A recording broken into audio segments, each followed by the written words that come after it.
All of his co-workers were gone. What could it mean? Stanley decided to go to the meeting room. Perhaps he had simply missed a memo.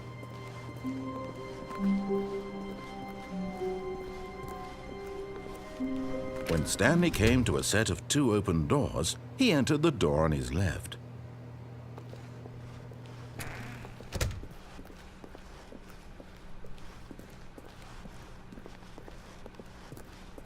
Yet there was not a single person here either.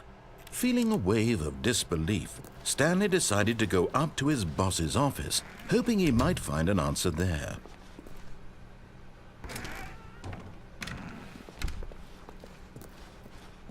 Coming to a staircase, Stanley walked upstairs to his boss's office.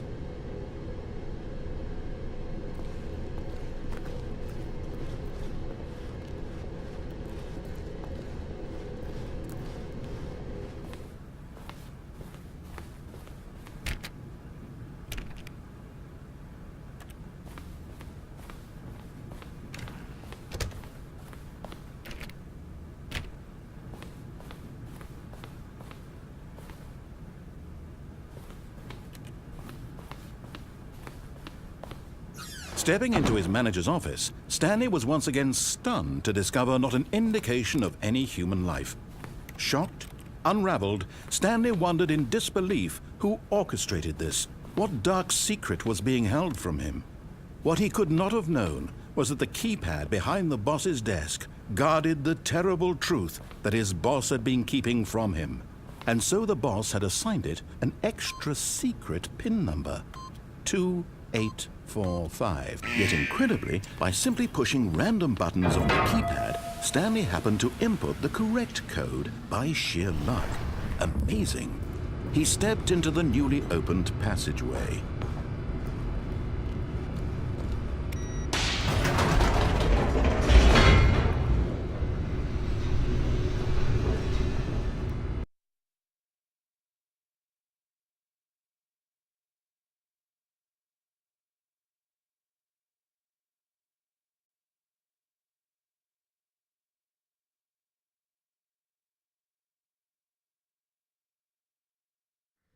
Descending deeper into the building, Stanley realized he felt a bit peculiar.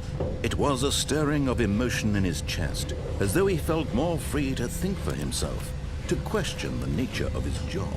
Why did he feel this now, when for years it had never occurred to him? This question would not go unanswered for long.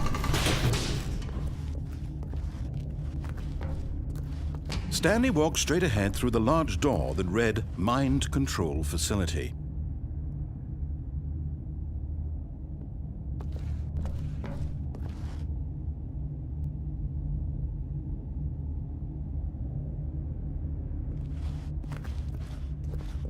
Although this passageway had the word Escape written on it, the truth was that at the end of this hall, Stanley would meet his violent death. The door behind him was not shut. Stanley still had every opportunity to turn around and get back on track. At this point, Stanley was making a conscious, concerted effort to walk forward and willingly confront his death.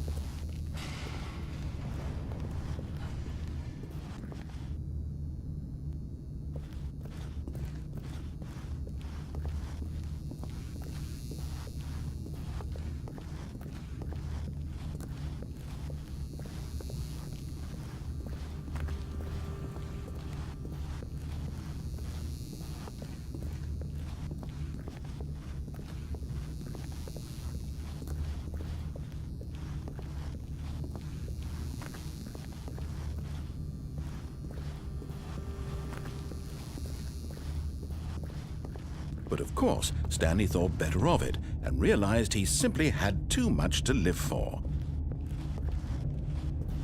Nope, still on board with death.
word into motion and Stanley was inched closer and closer to his demise, he reflected that his life had been of no consequence whatsoever.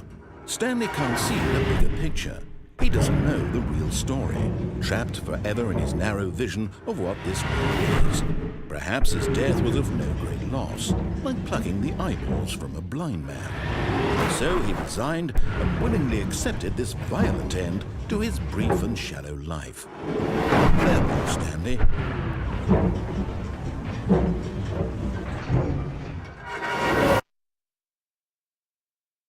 "Farewell, Stanley," cried the narrator, as Stanley was led helplessly into the enormous metal jaws.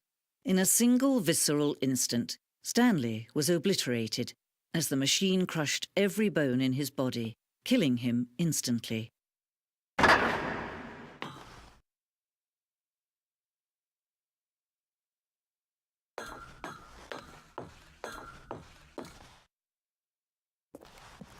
And yet it would be just a few minutes before Stanley would restart the game, back in his office, as alive as ever. What exactly did the narrator think he was going to accomplish? When every path you can walk has been created for you long in advance, death becomes meaningless, making life the same. Do you see now? Do you see that Stanley was already dead from the moment he hit start?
Where this injustice is known. They're throwing a surprise party for him for all his button pushing. Does that sound plausible to you?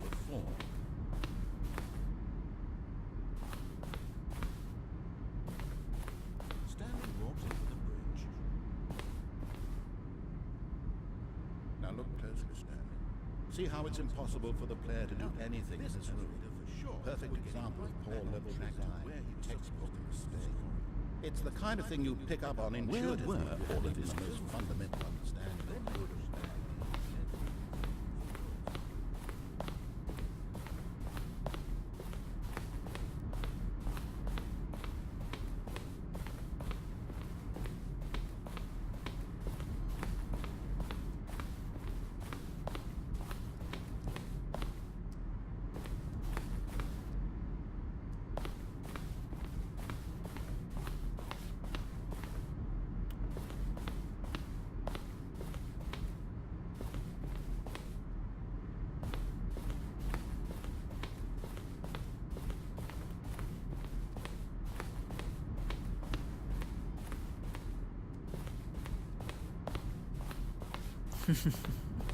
Oh, look at these two. How they wish to destroy one another.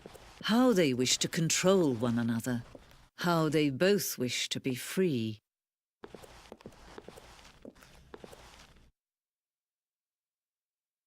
Can you see? Can you see how much they need one another? No, perhaps not. Sometimes these things cannot be seen. But listen to me. You can still save these two. You can stop the program before they both fail. Push escape and press quit. There's no other way to beat this game. As long as you move forward, you'll be walking someone else's path. Stop now and it'll be your only true choice. Whatever you do, choose it. Don't let time choose for you. Don't let time...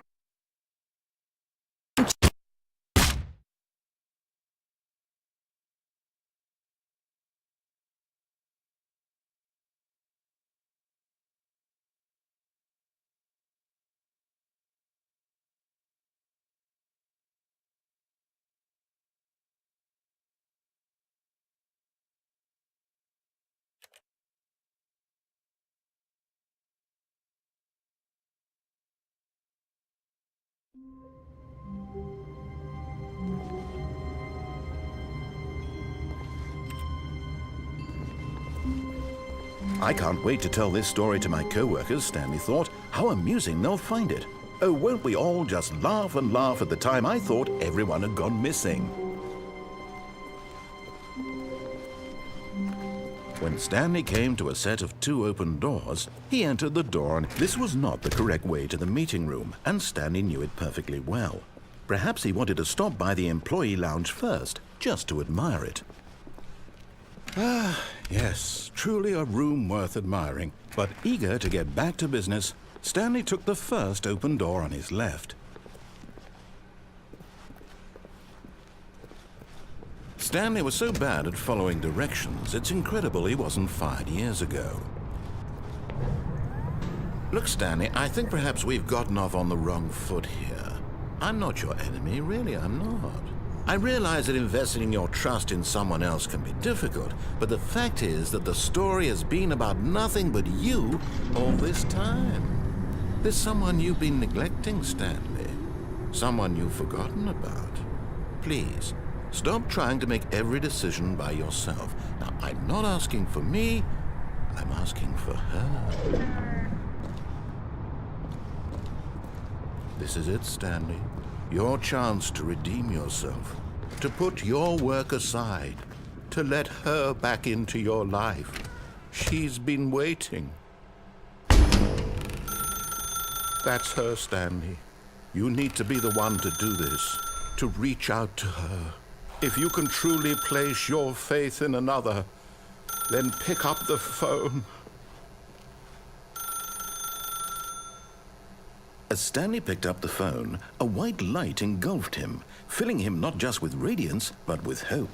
Hope for a life reunited one... Wait. Oh, goodness. Stanley, did you just unplug the phone? No, that wasn't supposed to be a choice. How did you do that? You actually chose incorrectly? I didn't even know that was possible. Let me double check. No, it's definitely here, clear as day. Stanley picks up the phone. He's taken to his apartment where he finds his wife, and the two pledge themselves to one another. Music comes in, fade to white, roll credits. Not picking up the phone is actually somehow an incorrect course of action. How is that even possible? None of these decisions were supposed to mean anything. I don't understand. How on earth are you making meaningful choices? What did you... Wait a second. Did I just see... No, that's not possible. I can't believe it. How had I not noticed it sooner? You're not Stanley. You're a real person. I can't believe I was so mistaken. This is why you've been able to make correct and incorrect choices. And to think I've been letting you run around in this game for so long. If you'd made any more wrong choices, you might have negated it entirely. It's as though you completely ignored even the most basic safety protocol for real-world decision-making. Or did you not grasp the severity of the situation? Well, I won't have that kind of risk on my watch. I'm going to stop the game for a moment so we can educate you properly on safe decision-making in the real world. Please observe this helpful instructional video. Choice. It's the best part of being a real person, but if used incorrectly can also be the most dangerous. For example, in this scenario, a hypothetical real person named Stephen has a choice. He could spend years helping improve the quality of life for citizens of impoverished third world nations. Or he could systematically set fire to every orphan living in a 30-kilometer radius of his house. Which choice would you make?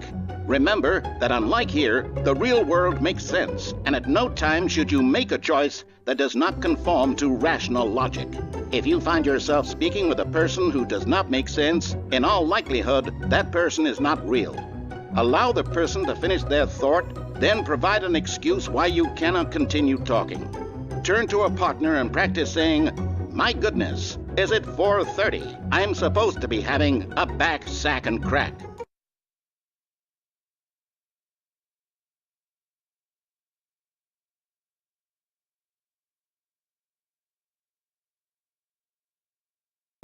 Excellent. Making choices on a regular basis is the best part to a healthy decision-making process. Most medical professionals recommend making at least 8 choices per day. Do you make more than 8? Less? And finally, if you begin to wonder if your choices are actually meaningful and whether you'll ever make a significant contribution to the world, just remember that in the vast infiniteness of space, your thoughts and problems are materially insignificant, and the feeling should subside. At this time, your instructor will guide you in an exercise to test and reinforce the material covered in this video. Welcome back. You may have noticed that this room has begun to deteriorate as a result of narrative contradiction. But not to worry. Now that you're properly informed on good decision-making, we're going to revisit a choice you made just a few minutes ago and see what the correct thing to do would have been. This way, please.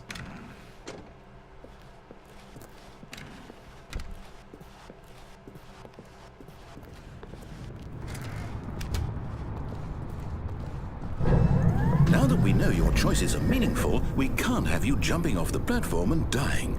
Imagine the main character dying senselessly halfway through the story. That story would make no sense at all. We just need to get you home as soon as possible before the narrative contradiction gets any worse. Unfortunately, it seems this place is not well equipped to deal with reality.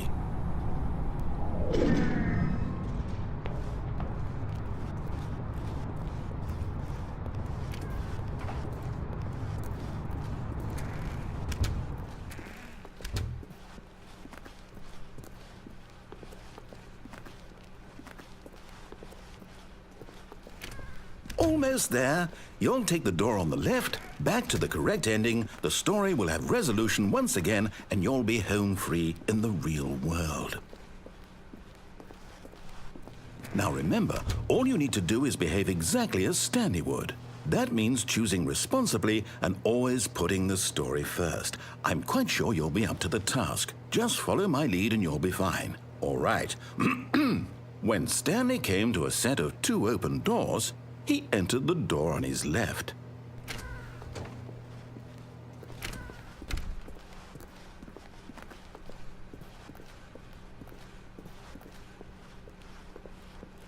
Yet there was not a single person here either. Feeling a wave of disbelief, Stanley decided to go up to his boss's office, hoping he might find an answer there. Coming to a staircase, Stanley walked upstairs to his boss's office.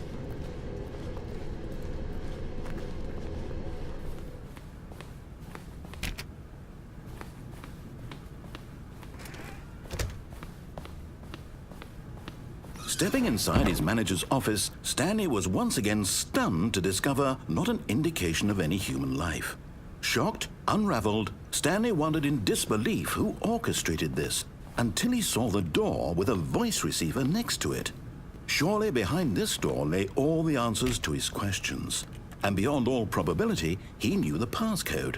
He had seen it on his boss's computer just last week. Night Shark 115. Was this the code to open the door? Would it still work? There was only one way to find out. Stanley had been trained never to speak up, but now he would draw from within himself the courage to face the unknown. He drew a sharp breath and then spoke the code.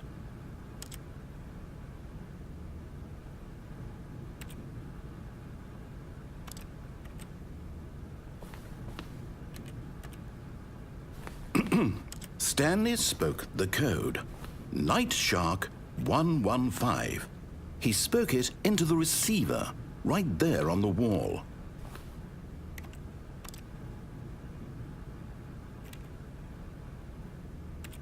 I'm sorry, is there a problem? You didn't mishear me, did you? Please speak the code into the receiver. Otherwise, we can't get on with the story. This is a crucial step.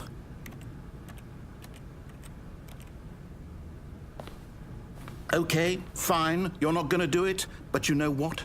It's pretty humiliating to bring you this far, only for you to suddenly decide you have better things to do. I asked you for this one single thing, for your respect.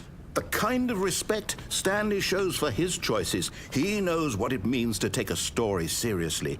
If you didn't want to see what I had to show you, then why did you come here? You had a choice, you know. You could have gone through the door on the right. You could have done whatever the hell you wanted over there. Why did you come this way? Speak. Say something to me. Explain yourself, you coward. Behave exactly as Stanley would. That means choosing responsibly and always putting the story first. I'm quite sure you'll be up to the task. Just follow my lead and you'll be fine. All right. When Stanley came to a set of 2 open doors, he entered the door on his left. No! Why did you do that? Quickly, hurry back in the other direction. Perhaps we're not too late.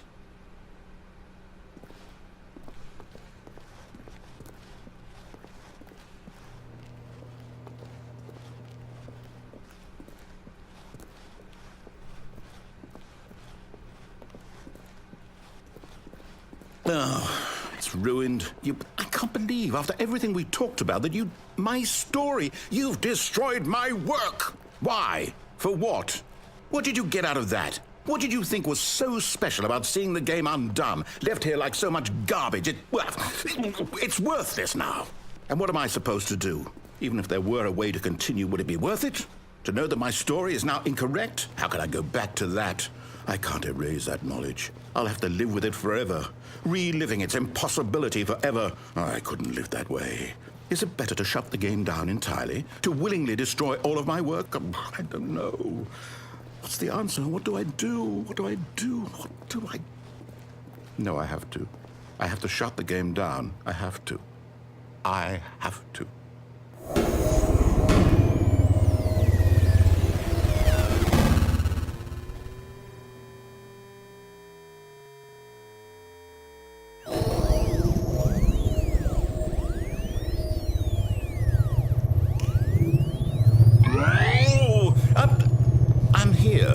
I'm still here in this pile of rubbish, with you who thought you were so clever. Now look where we are. My entire game is destroyed. It was the only thing in the world that was mine, and you've run it into the ground. What, did you think that would be funny? You just had to see? Didn't I impress upon you how important it was to be like Stanley?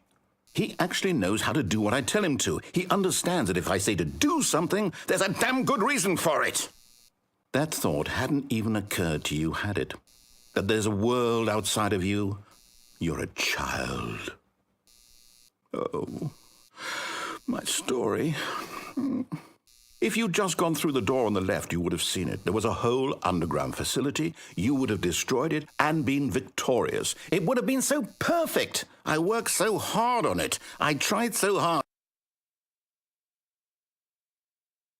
When Stanley came to a set of 2 open doors, he entered the door on his left. Stanley? Hello? Is everything okay? Stanley, please. I need you to make a choice. I need you to walk through the door. Are you listening to me? Can you hear me?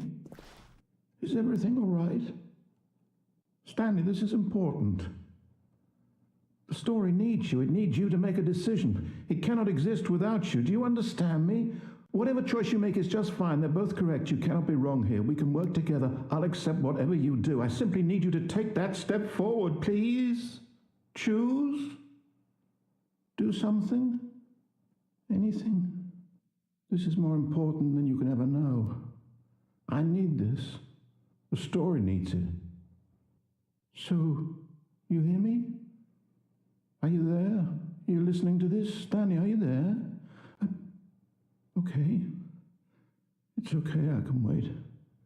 You need time to decide. Time to make sure your choice is correct. That is the best choice. That's all right. I'll wait for you to decide what's the right thing to do. Take as much time as you need.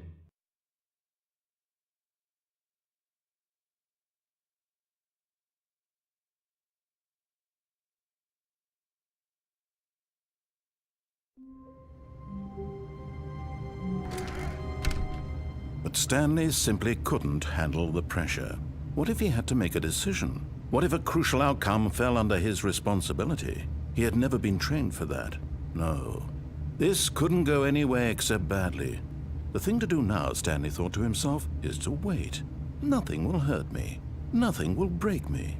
In here I can be happy forever. I will be happy. Stanley waited. Hours passed, then days. Had years gone by? He no longer had the ability to tell. But the one thing he knew for sure, beyond any doubt, was that if he waited long enough, the answers would come. Eventually, someday, they would arrive. Soon, very soon now, this will end. He will be spoken to. He will be told what to do. Now it's just a little bit closer. Now it's even closer. Here it comes.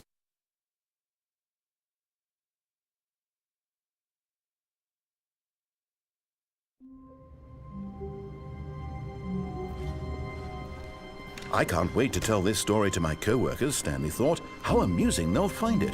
Oh, won't we all just laugh and laugh at the time I thought everyone had gone missing. No matter how hard Stanley looked, he couldn't find a trace of his co-workers.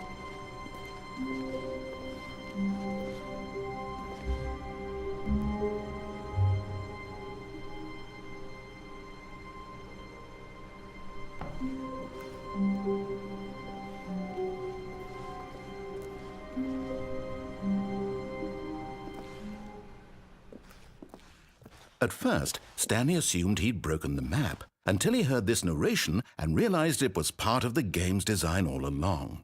He then praised the game for its insightful and witty commentary into the nature of video game structure and its examination of structural narrative tropes. So, now that you're here, what do you think? Isn't this a fun and unique place to be? Why don't we take a minute just to drink it all in? Okay, I'm over it now. What do you think? Are you sick of this gag yet?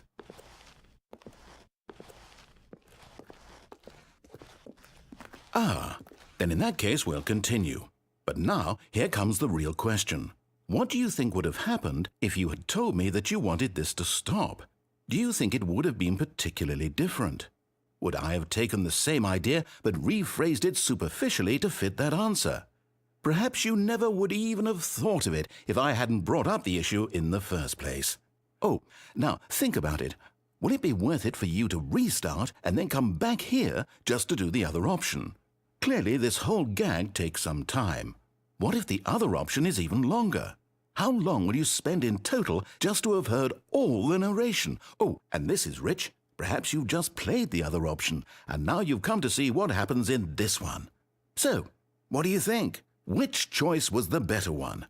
Imagine if you had selected Continue on your first playthrough, how tantalizing it would be not knowing what happens when you pick the other option. Indeed, you are one of the lucky ones. Though if the other option is really miserable to listen to, then perhaps you're not.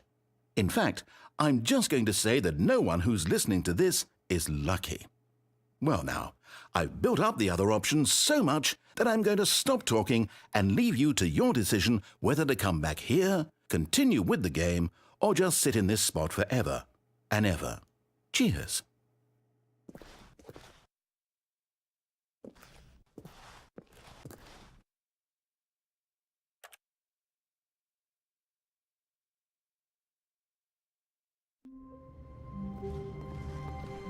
All of his co-workers were gone.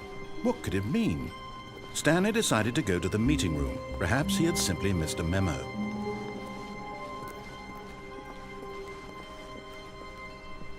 When Stanley came to a set of 2 open doors, he entered the door on his left.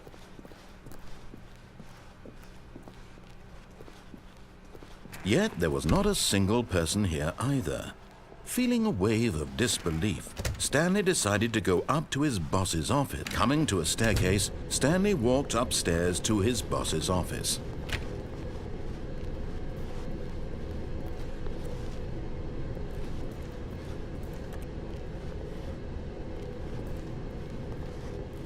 But Stanley just couldn't do it.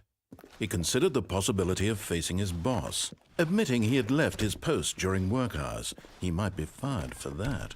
And in such a competitive economy, why had he taken that risk? All because he believed everyone had vanished? His boss would think he was crazy. And then something occurred to Stanley. Maybe, he thought to himself, maybe I am crazy. All of my co-workers blinking mysteriously out of existence in a single moment for no reason at all? None of it made any logical sense. And as Stanley pondered this, he began to make other strange observations. For example, why couldn't he see his feet when he looked down? Why did doors close automatically behind him wherever he went? And for that matter, these rooms were starting to look pretty familiar. Were they simply repeating? No, Stanley said to himself, this is all too strange. This can't be real.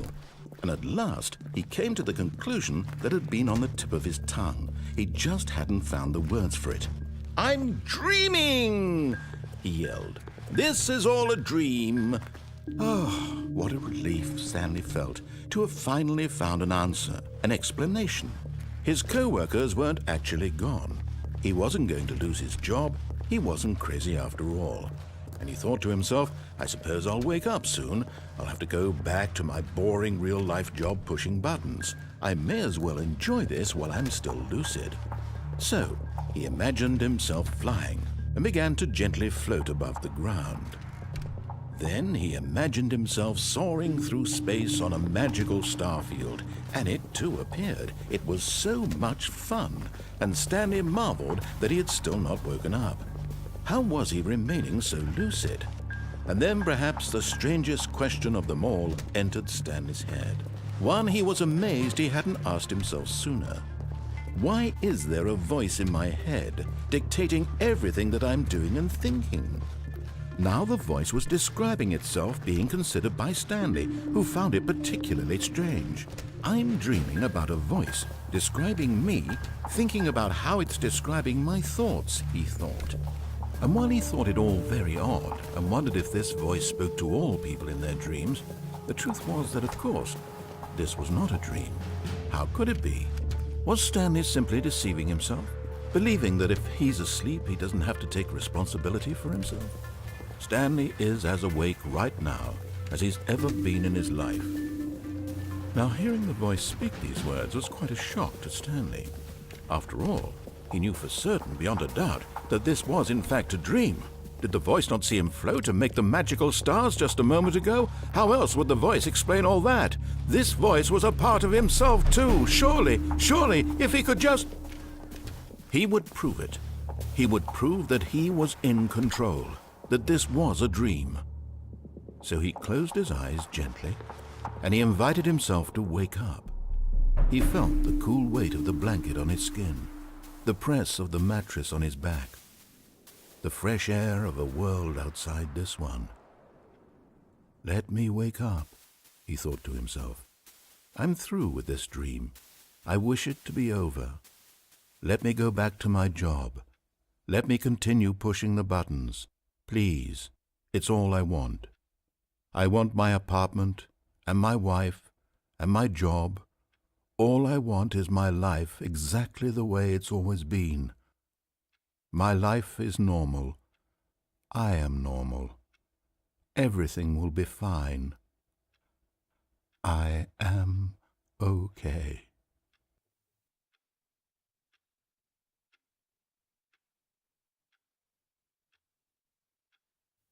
Stanley began screaming. Please, someone, wake me up. My name is Stanley. I have a boss. I have an office. I am real. Please, just someone tell me I am real. I must be real. I must be. Can anyone hear my voice? Who am I? Who am I? And everything went black.